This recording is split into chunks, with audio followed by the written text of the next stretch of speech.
রাষ্ট্রায়ত্ত গ্যাস সংস্থার ঠিকাকর্মী নিয়োগ নিয়ে বিবাদ। পানাগড়ে সেই বিবাদ পৌঁছলো আদালত পর্যন্ত, কারণ শাসক দলের দুই নেতার মধ্যে বিবাদ। শাসক দলের যুব নেতা বলছেন যে ভয়ে তিনি ঘরছাড়া, আর শাসক দলের শ্রমিক নেতা তিনি সমস্ত অভিযোগ অস্বীকার করছেন।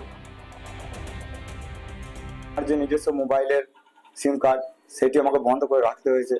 বিভিন্ন থ্রেড গালিগালাজ সেই মোবাইল ফোনের মধ্যে আসছে। উনিও কারো অঙ্গুলি হেলনে এটা করছে, কিন্তু এতে করে কোনো লাভ হবে না। মিথ্যা দিয়ে কোনো কিছু সাফল্য পাওয়া যায় না। পানাগড় শিল্প তালুকে একই দলের দুই নেতার মধ্যে কোন্দল চরমে। যুযুধান তৃণমূলের যুব নেতা ও শ্রমিক নেতা। এই ঘটনার সূত্রপাত গত বৃহস্পতিবার।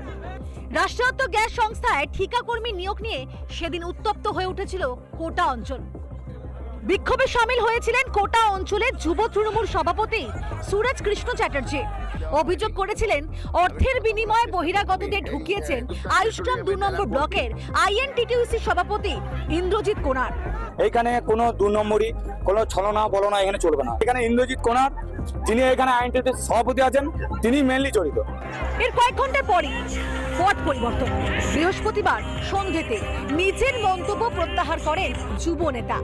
তো আমরা সব যাচাই করে দেখলাম যে না, এখানে তো কোনো বাইরের ছেলেদের তো কোনো ইয়ে নেই।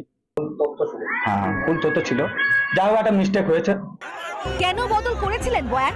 যুবনেতা দাবি ভয় দেখিয়ে জোর করে তাকে দিয়ে সাংবাদিক সম্মেলনে মিথ্যে কথা বলানো হয়েছিল। নিজস্ব একটা লিখিত বয়ান তৈরি করে রেখেছিল। বলছিল আমরা যে কথাগুলো বলেছি আজকে গেটের সামনে, সেই কথাগুলো উল্টো বয়ান ওরা তৈরি করে রেখেছিল। সেটা তোমাকে আমাকে বলানো করা। যদিও এমন অভিযোগ করিয়ে পাল্টা চ্যালেঞ্জ ছড়লেন তৃণমূলের শ্রমিক নেতা। উনিও কারো অঙ্গুলি হেলনে এটা করছে, কিন্তু এতে করে কোনো লাভ হবে না। মিথ্যা দিয়ে কোনো কিছু সাফল্য পাওয়া যায় না। পুলিশ প্রশাসন আমাকে এখনো জানায়নি কি হয়েছে, আমি জানি না। যদি সেরকম কিছু হয় তার জবাব আমি দেবো, আইনতই দেবো। এখন শুনতে ভালো লাগছে তৃণমূলকেই বলছে, তৃণমূল কংগ্রেসকে মারছে। এদিকে এই ঘটনায় শনিবার দুর্গাপুর মহকুমা আদালতে ম্যাজিস্ট্রেটের সামনে গোপন জবানবন্দি দেন সুরজ কৃষ্ণ চ্যাটার্জি। দুর্গাপুর থেকে রমেন মজুমদারের রিপোর্ট, রিপাবলিক বাংলা। বিদ্যাধরীর জল যেন বেশ। নদীতে মাছ আসা তো দূরের কথা, নদীর সেই জল দিয়ে মাছ চাষ করে ক্ষতির মুখে হারোয়া, মিনাকা সহ ওই এলাকার বিভিন্ন মৎস্যজীবীরা। তারা বলছেন যে এই যে বিভিন্ন কলকারখানা, সেই কলকারখানা থেকে নির্গত কেমিক্যাল পদার্থ জল কুলটির লক গেট দিয়ে এসে মিশছে বিদ্যাধরী নদীতে, আর সেই কারণে সেই সমস্ত জল দিয়ে যখন মাছ চাষ করা হচ্ছে, ক্ষতির মুখে পড়তে হচ্ছে ব্যবসায়ী ও মৎস্যজীবীদের। দেখুন একবার ছবিটা। দিনের পর দিন দূষিত জল মিশছে বিদ্যাধরীতে, ক্ষতি হচ্ছে মাছ চাষে। এমনই অভিযোগে ক্ষুব্ধ হারোয়া, মিনাখা, সন্দেশখালী সহ বিস্তীর্ণ এলাকার মৎস্যজীবীরা। কলকাতা এবং লেদার কমপ্লেক্সের দূষিত বজ্র যে জল, একদম পুরো রাসায়নিক পদার্থ মিশ্রিত জল সরাসরি ক্যামেরা পার্সনকে যে বলবো, এই যে সরাসরি আগজোড়া যে খাল রয়েছে, সেই খাল থেকে জল কিন্তু এই যে সুইচ গেট রয়েছে, সেই সুইচ গেট থেকে সরাসরি একদম পুরো বিদ্যাধরী এই যে নদী আছে, এই নদীতে কিন্তু সরাসরি মুছছে।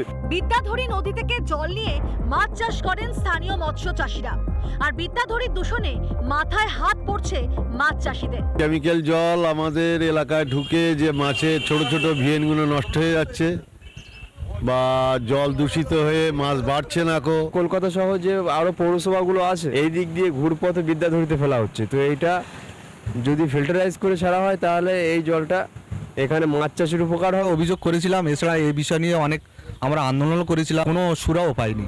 অপরিশোধিত জল নদীতে ফেলা নিয়ে সরব হয়েও লাভ কিছুই হচ্ছে না বলে অভিযোগ। এর আগে একটা 18 সালে একটা কেস হয়েছিল গ্রিন ট্রাইব্যুনালে, যাতে ময়লা জলটা না ফেলে, লেদার কমপ্লেক্স যে মেশিনগুলো আছে যাতে চালায়, তারা এইটা করার কথা ছিল, কিন্তু সে কাজটা হচ্ছে না। হারোয়াবাসীর মতোই জল পরিশ্রুত করে নদীতে ফেলার দাবি হারোয়া পঞ্চায়েত সমিতি মৎস্য ও প্রাণী সম্পদ বিকাশ কর্মাধ্যক্ষের। পরিবেশ দপ্তরের কাছে আমরা অনুরোধ করব যাতে লেদার কমপ্লেক্সের জলটা শোধন করে ফেলা হয়, আমাদের সুন্দরবন যাতে বাঁচে। কবে দূষণ মুক্ত হবে বিদ্যাধরী? দিন গুনছেন হারোয়া, সন্দেশখালীর মৎস্য চাষিরা। হারোয়া থেকে অর্ণব মৈত্রী রিপোর্ট, রিপাবলিক বাংলা। নানা ধরনের কন্টেন্ট দেখার জন্য লাইক করুন, শেয়ার করুন আমাদের ফেসবুক পেজ, সাবস্ক্রাইব করুন আমাদের ইউটিউব চ্যানেল। পাশাপাশি অন্যান্য ব্রেকিং নিউজের জন্য অবশ্যই চোখ রাখুন রিপাবলিক বাংলায়।